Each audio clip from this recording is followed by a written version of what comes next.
नमस्कार, perfect picture channel में आपका स्वागत है। अब तक तो मैं फोटोग्राफी पर बहुत सारे वीडियो दिया हूं आपको और कई दर्जन सीनियर और जूनियर फोटो जर्नलिस्ट के काम दिखाया हूं, उनसे बातचीत किया हूं। आज मैं एक अलग हटके एक ऐसे फोटोग्राफर के काम दिखाऊंगा, उनकी बातें सुनाऊंगा जो आपको भी बहुत मजा आएगा। फोटोग्राफर है शैलेश निगम और अपनी ग्राम सभा के सरपंच चुने गए हैं। दरअसल उन्होंने अपनी ग्रेजुएशन की फाइन आर्ट में और उसके बाद post graduation diploma in photo journalism Allahabad university के मीडिया स्टडी सेंटर से करने के बाद उन्होंने राजधानी दिल्ली में एक अखबार समूह को ज्वाइन किया। बतौर फोटो जर्नलिस्ट 1 दशक काम किया और बाद में फिर वो लौट गए अपने गांव में जाने के बाद लोगों की समस्याओं को उन्होंने व्यवस्था से उठाया, लड़ाई लड़ी, आमरण अनशन पर बैठे, पॉपुलर हुए और लोगों ने उन्हें अपनी ग्राम सभा का सरपंच चुन दिया। सरपंच बनने के बाद किस तरह से वो काम करते हैं, खासतौर से किस कोरोना काल में कैसे वो लोगों को अवेयर करते रहे, हम उनसे सुनेंगे। हमने उनसे बहुत विधिवत बात की है। वो फोटोग्राफर किस स्तर के थे और किस स्तर के हैं, आज भी वो फोटोग्राफी से पूरी तरह जुड़े हुए हैं। तो वो किस स्तर से के थे, किस स्तर के हैं, वो आपको उनकी तस्वीरें देखने से पता चलेगा। बहुत अच्छी तस्वीरें हैं, उनकी तस्वीरों को पुरस्कार भी दिए जा चुके हैं। तो चलिए देखते हैं शैलेश निगम की तस्वीरें और सुनते हैं उनकी बातें। मेरा नाम शैलेश कुमार निगम है और मैं दिल्ली में बतौर फोटो जर्नलिस्ट लगभग 10 वर्षों का कार्य किया। इसके बाद मैंने अपने गांव की तरफ रुख किया और आज मैं ग्राम पंचायत का सरपंच हूँ। लोगों को उम्मीदें हैं कि पढ़ लिख के और बड़े शहर देख के आए हैं, ये भी एक प्लस पॉइंट रहा होगा। ये क्या रहा, जरा बताइए आप। सर, चूंकि फोटोग्राफी में अत्यधिक रुचि होने के कारण मैंने जब भी फोटोग्राफी की काफ़ी पूरे मन से की और फोटोग्राफी ने जो एक नज़रिया सिखाया हमें जीवन जीने का, जीवन देखने का, उन्हीं सब चीज़ों को लेकर जब मैं गांव के लोगों से बात करता था, गांव के लोगों को कोई बात समझाता था तो पूरे मन से उनसे अपनी बात रखता था। मुझे खुद ही पता नहीं था कि मैं कभी अपने ग्राम पंचायत का सरपंच चुना जाऊंगा या बन पाऊंगा, लेकिन मैंने जो भी बात की लोगों से पूरे दिल से की और वो बात दिल तक उनके पहुंची। जब मैं गांव आया, मैं गांव के लोगों को नहीं जानता था। मेरे ग्राम पंचायत में 2 गांव हैं, दूसरे गांव के तो किसी व्यक्ति को भी नहीं जानता था। लेकिन इसके बाद भी लोगों से जुड़ना हुआ, लोगों को चीज़ें बताना हुआ, तो उन तक मेरी बात पहुंची और उन्होंने मुझे ये सौभाग्य प्रदान किया कि मैं अपने गांव के लिए कुछ कर पाऊँ। मैं जहाँ तक समझता हूँ इस काम में जिम्मेदारियां भी बहुत है। फोटो जर्नलिज्म की एक सीमा अपनी होती है, अपना काम कीजिए और जाइए। इसकी जिम्मेदारी एक डिफरेंट किस्म की है। गांव में जो परेशानियां हैं लोगों की, जो गरीबी है, जो असुविधाएं हैं, उनसे पार पाना, उनको राहत देना, उसको कौन सी तरकीब अपनाते हैं, थोड़ा बताएंगे तो मेरे दर्शकों को अच्छा लगेगा। क्योंकि मैं जब दिल्ली में था तो जंतर मंतर से जब अन्ना हजारे जी का आंदोलन शुरू हुआ तो उस पूरे आंदोलन ने मुझे काफ़ी कुछ सिखाया। और जब यहाँ आया तो चीज़ें काफ़ी अस्त व्यस्त थी, तो लोगों को साथ में लेके, लोगों की मांगों को लेकर मैंने भी कुछ उसी तरह का लगभग 1 सप्ताह का आमरण अनशन किया हुआ था। तो उस आमरण अनशन के माध्यम से अधिकारी, कर्मचारी वर्ग, हर व्यक्ति, मतलब पूरे जिले में मैं चर्चित हो गया और लोगों ने मुझे जाना पहचाना। तो जब भी मैं कोई बात रखता था तो मेरी बात सुनी जाने लगी। इससे लोगों की समस्याएं सॉल्व करने में मुझे आसानी हुई। बहुत ही शानदार, बहुत ही खुशी की बात है कि आपने इस तरह का एक्ट किया और ये प्रेरणा भी मिलनी चाहिए आपसे। लोग सीखेंगे भी कि अपने काम को अच्छा करते हुए थोड़ा आगे बढ़ना जरूरी है। एक्चुअली जिम्मेदारी ऐसी चीज है, तो जिम्मेदारी का निर्वहन जर्नलिस्ट के रूप में करें और जब आप गांव पहुंच गए तो गांव के लोगों के साथ जो आपके दायित्व है, जो कमजोर, खास तौर से जो कमजोर वर्ग के साथ दायित्व है, उसका निर्वहन करना आवश्यक है। तो आप अभी एक बताएं कि फोटोग्राफी में क्या कुछ मिस भी कर रहे हैं क्या? तो राजधानी में अब आप नहीं हैं। राजधानी को तो सर मैं मिस नहीं कर रहा हूँ, क्योंकि वहाँ से अच्छा वातावरण, यहाँ से अच्छा सारी चीजें, भीड़ भाड़ से थोड़ा दूर प्रकृति के पास में हूँ। लेकिन फोटोग्राफी जरूर थोड़ा सा मिस हो गई मेरी, क्योंकि इतनी सारी जिम्मेदारियां होने के बाद उसके लिए वक्त निकालना थोड़ा कठिन होता है। लेकिन जब भी कभी मोबाइल के ही थ्रू फोटोग्राफी करता हूँ तो सब्जेक्ट को देखना और एंगल, प्रॉपर एंगल से शूट करना अब भी मुझे अच्छा लगता है। बहुत बढ़िया। और आप अपनी तस्वीरें जो आपको, आपकी चर्चित तस्वीरें, चर्चित मतलब जिसको लोग, चाहे आपका संस्थान या बाहर के लोग बहुत रिकॉग्नाइज किए, उन तस्वीरों पर बारी बारी से कुछ बोल दें ताकि हमारे देखने वालों को ठीक समझ में आ जाए तो अच्छा होगा। आते दिन थे सर, मैं यहाँ से दिल्ली गया हुआ था और मुझे पता चला कि आदिवासी मंत्रालय ने एक फोटो कंपटीशन किया हुआ है। उसके तुरंत बाद मैं गांव वापस आया, मैंने एक पिक्चर शूट की। एक काफ़ी जर्जर और एक गरीब व्यक्ति था। वो क्या है, जब कहीं गांव में प्रोग्राम हुआ करते थे, कुछ भी छोटे मोटे, जैसे बरहू संस्कार वगैरह होते, तो वो वहाँ जाके वो नगाड़े बजाया करता हुआ था।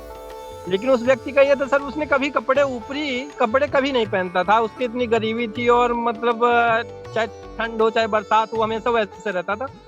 तो शाम की लाइट उसके चेहरे पे पड़ रही थी, वो अपने नगाड़े बजा रहा था, लेकिन इतना मस्त था वो अपने उस पे। तो मुझे वो अच्छा लगा, मैंने उसको शूट किया उसी लाइटिंग में। तो जज लोग काफी पसंद आई वो पिक्चर और उन्होंने मुझे द्वितीय पुरस्कार उस पर सर दिया। वो काफी अच्छी फोटोग्राफ मुझे लगी। मेरे गांव से चूंकि बगल से एक सोन नदी गुजरती है, तो साधनों की कमी थी आवागमन में। तो एक महिला को दो लोग एक खाट में बांध के पूरा उस पे नदी पे हिल के जा रहे थे, तो जो उसकी शैडो पड़ रही थी वो पूरे बाटल में पड़ रही थी सर। और उसका वो जो आवागमन के साधनों का जो अभाव था, जिस अभाव में लोग परेशान थे, वो सारी चीजें उसमें दिख रही थी। एक वो पिक्चर मुझे अच्छी लगी सर अपनी। एक पिक्चर मैंने फैशन शो में खींची थी, उस पर थोड़ा मैंने टेक्निक का यूज किया था। वो मतलब फोटोशॉप नहीं था, लेकिन सर एक टेक्निक थी उस पे। उस टेक्निक वो मुझे एक अच्छी, कुछ वाइल्ड लाइफ की फोटोग्राफी थी सर, वो मुझे अच्छी लगी। एक्चुअली मुझे भी ये बिल्कुल अंदाजा नहीं था कि मैं ये चुनाव जीतूंगा, क्योंकि मैं लोगों को जानता नहीं था। लेकिन मेरे अलावा बाकी हर कोई कह रहा था कि इस बार के जो सरपंच होंगे वो शैलू भैया होंगे। जब रिजल्ट आया तो काफी वोटों से जीता। मतलब मेरा जो निकटतम प्रतिद्वंदी थे उनसे जस्ट डबल वोटों से जीता। और सबने मुझे बाहों में उठाया, घुमाया, सबको अत्यधिक खुशी थी। मैंने पूरे मन से भी कोशिश की कि मैं उनकी आकांक्षाओं और अपेक्षाओं पे खरा उतरूं, लेकिन कहीं ना कहीं व्यवस्थाओं में कहीं ना कहीं कुछ चीजें ऐसी हैं कि जो मन में था वो मुझे लगता है कि मैं पूरा नहीं कर पाया हूँ। क्योंकि लोगों को समझना, गांव के लोगों को समझना, योजनाओं को समझना, क्योंकि मैं कभी गांव में रहा नहीं, गांव से अक्सर बाहर रहा मैं, तो यहाँ के कल्चर को जानने और समझने में थोड़ा सा वक्त तो लगा मुझे। लेकिन फिर भी मुझे ये लगा मैंने अच्छे काम किए जो लोगों को याद रहेंगे। अभी जो कोरोना काल आया, जो बहुत भयावह था, उसमें आपकी भी कुछ जिम्मेदारियां बढ़ी होगी। बेशक आपके यहाँ बीमारी आई हो या ना आई हो, इलाज करना किस तरह से लोगों को अवेयर करते थे, थोड़ा इस पर कह दे, अच्छा लगेगा। मैं अपनी गाड़ी में सर एक माइक लगाता था और रोज सुबह और शाम एक बार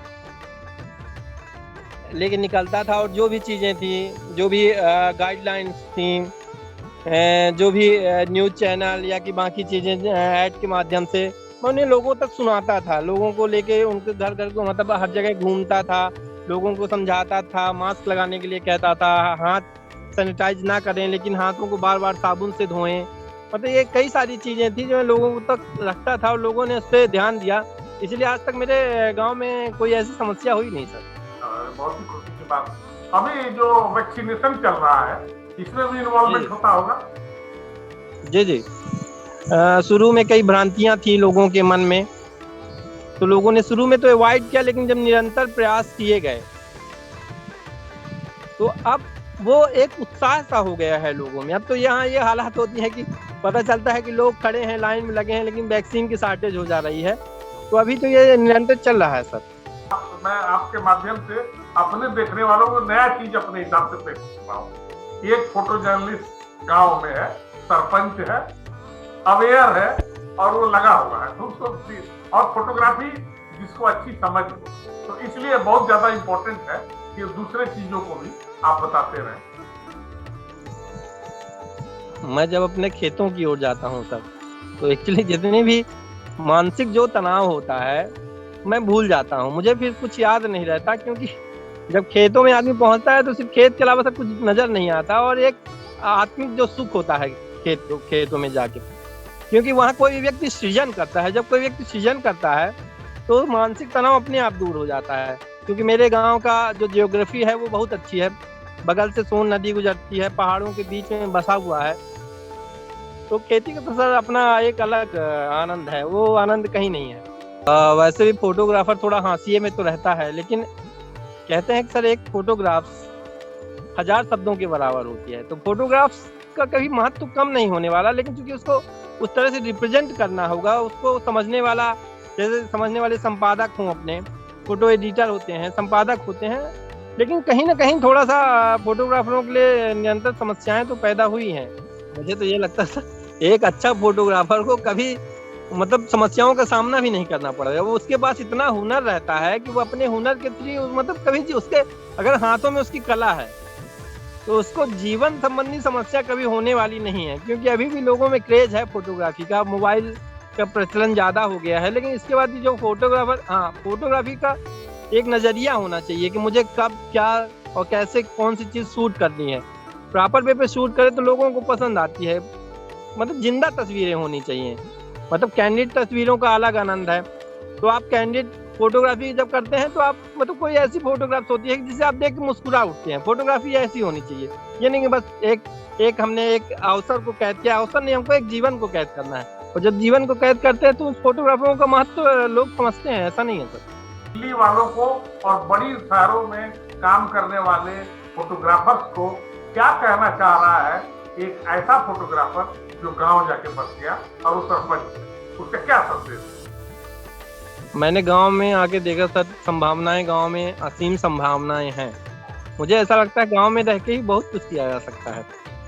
थोड़ा सा मुझे समय का अभाव जरूर रहा, लेकिन मैं चाहता हूं कि मैं कुछ ऐसे काम आने वाले समय में भी करूं कि लोग उनको देख के प्रेरित हों, और उनसे जो भी उनकी आय है, वास्तव में आय उनकी दोगुनी हो सकती है। लेकिन जो गांव में जैसे आपका पशुपालन हो गया, फिशरीज हो गई, फार्मिंग हो गई, वेजिटेबल फार्मिंग हो गई, इन सब चीज़ों का एक जब ग्रुप बना दिया जाए तो उससे काफ़ी हद तक लोगों के जीवन स्तर पे सुधार आ सकता है। मैं निरंतर कोशिश कर रहा हूँ सर इसके लिए, और शासन की भी कई योजनाएं हैं जिनका लाभ लेके लोग रुचि लें तो इसमें बहुत कुछ संभावनाएं बढ़ सकती हैं। बतौर फोटोग्राफर जीवन को देखने का एक अलग अनुभव है, और जीवन को देखता हूँ काफ़ी करीब से, लोगों से बात भी करता हूँ, लोगों को समझाता हूँ, पर परिवर्तन जो है सर वो धीरे धीरे आता है। मुझे उम्मीद है कि एक दिन परिवर्तन जरूर आएगा। आपके चैनल के माध्यम से जब मेरे शुरुआती दिन थे फोटोग्राफी के और मैं यहाँ से इलाहाबाद गया, क्योंकि मेरे जीवन में 2 लोगों को मैं याद करता हूँ और उनको आपके चैनल के माध्यम से शुक्रिया भी करना चाहता हूँ। मैं इलाहाबाद यूनिवर्सिटी में जर्नलिज्म का कोर्स किया, तो माननीय आदरणीय SK यादव सर जी का मुझे विशेष प्यार मिला। लेकिन जो सब्जेक्ट को देखने का एक नज़रिया होता है वो मैंने अपने मित्र, मैंने अपने भाई विवेक से सीखा, और उसकी मेरे जीवन में बड़ी भूमिका है। क्योंकि वो भी जो भी बात करता है सर दिल से करता है, और दिल से लोगों को देखता है, जीवन को देखता है। मैंने उससे बहुत कुछ सीखा अपने जीवन में, इसलिए मैं उसको विशेष रूप से धन्यवाद करना चाहता हूँ आपके चैनल के माध्यम से। मुझे बड़ी खुशी है कि मुझे हमेशा जीवन में अच्छे लोगों का साथ मिला, और ये मैं अपने जीवन की सबसे बड़ी उपलब्धि मानता हूँ। तो आज बहुत बढ़िया बातचीत हुई, लेकिन ये क्रम जारी रहेगा। बहुत बहुत धन्यवाद आपका। जी, थैंक यू सर।